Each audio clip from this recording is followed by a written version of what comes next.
Hey everyone, I'm Andrew. I wanted to share with you some footage that's come out from Brisbane, Australia over the last couple of days, and it's about a whole lot of young conservatives, or young liberals as they're called in Australia, who are protesting against some drag queens who are reading stories to kids in a public library. So just watch this. Drag queens are not for kids. Drag queens are not for kids.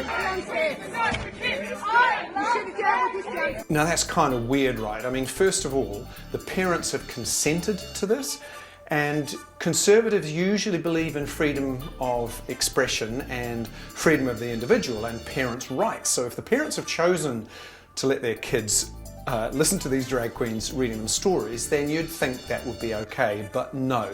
They're terrified that these kids are going to be psychologically damaged. Which is kind of strange really, because Australia gave us the world's most famous drag personality, Dame Edna Everage. And thousands of kids watch pantomime shows every year.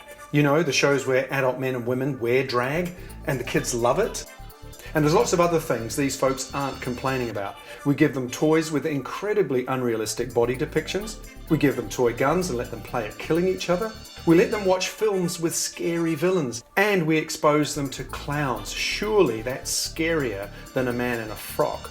Now, of course, there's all of that stuff, but also there's the Bible, because religious belief doesn't necessarily go hand in hand, of course, with right-wing people, but often, and particularly in Australia, right-wing politics are associated with Christianity. Now, if you read some Bible stories, and lots of kids do, then there are some particularly disturbing passages in there, particularly this one, which is relevant to kids. Judges 11:30 to 39, where a guy named Jephthah burns his daughter alive as a sacrifice to God for helping kill his enemies.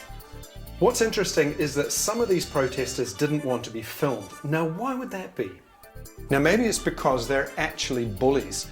You know, they're going into this library, they're bullying kids and their parents and the drag queens, but they may be upset that they're on camera because bullies usually don't like to be seen to be bullying. It's normally covert.